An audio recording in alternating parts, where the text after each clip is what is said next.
బొడమేరు వరద నియంత్రణపై మంత్రులు నీటిపారుదల శాఖ మంత్రి నిమ్మల రామానాయుడు, మున్సిపల్ శాఖ మంత్రి నారాయణ సమీక్ష నిర్వహించారు. Irrigation special chief secretary Sai Prasad, municipal శాఖ secretary Kannababu, CRDA commissioner Katamaneni Bhaskar, ఇతర అధికారులు హాజరయ్యారు.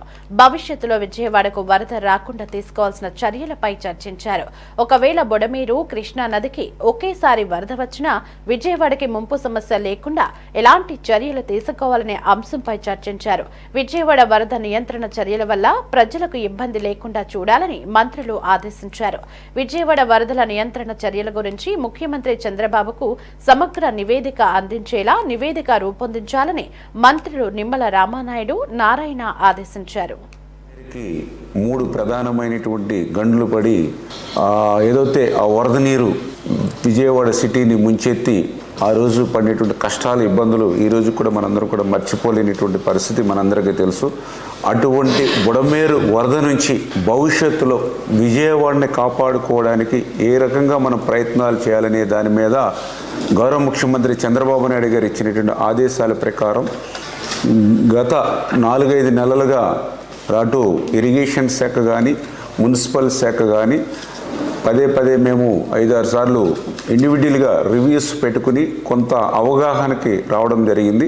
చంద్రబాబు నాయుడు గారు ఏదైతే ఈ యొక్క ఇరిగేషన్, మున్సిపల్, రెవెన్యూ ముగ్గురు కలిసి ఒక నివేదికను తయారు చేసుకుని ఒక యాక్షన్ ప్లాన్ రెడీ చేసుకుంటే దాన్ని పరిశీలించి ప్రస్తుతం ఉన్నటువంటి ఆర్థిక ఇబ్బందుల దృష్ట్యా కేంద్ర ప్రభుత్వం యొక్క సహకారం తీసుకొని ఆ డిజాస్టర్ మేనేజ్మెంట్ నుంచి ఆ బుడమేరు ఆపరేషన్ను మనం చేపట్టి భవిష్యత్తులో ఆ విజయవాడ వరద ముప్పు లేకుండా కాపాడేటువంటి ప్రయత్నం ఫస్ట్ ప్రయారిటీగా చేయాలని ఆయన ఇచ్చినటువంటి ఆదేశాల ప్రకారమే ఈరోజు ఇరిగేషన్ క్యాంప్ కార్యాలయంలో గౌరవ మంత్రివర్యులు నారాయణ గారు, అదేవిధంగా ఈ యొక్క ఇరిగేషన్, మున్సిపల్, రెవెన్యూకి సంబంధించినటువంటి ఉన్నతాధికారులందరితోటి కూడా ఈవేళ ఒక సమీక్ష నిర్వహించుకోవడం జరిగింది.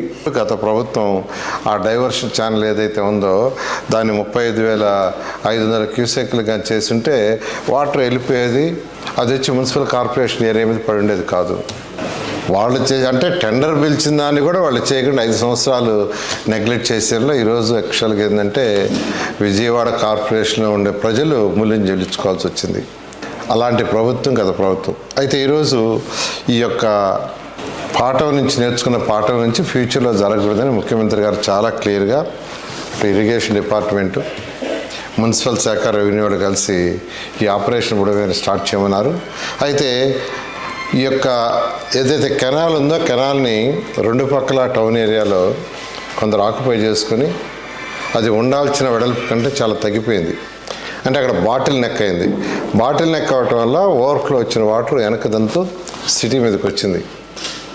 అందువల్ల ఫ్యూచర్లో ఇటువంటి ఇబ్బంది ఉండకూడదని యాక్చువల్గా అక్కడ ఎంత వెడల్పు చేయాలి, ఎంత లోతు ఉండాలి, అక్కడ రిటైనింగ్ వాల్ ఏమైనా కట్టాలా, ఇంకేదైనా బైపాస్ ఏదైనా చేయొచ్చని ఆల్రెడీ ఇరిగేషన్ డిపార్ట్మెంట్ కూడా కొంత వర్క్ చేశారు.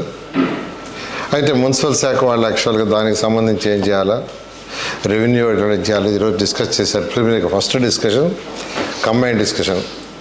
మళ్ళీ ఈ నెల 18వ తేదీ మళ్ళీ కూర్చునేటట్టుగా ఈ లోపల అధికారులకు యాక్చువల్గా కొన్ని ఆదేశాలు ఇచ్చారు.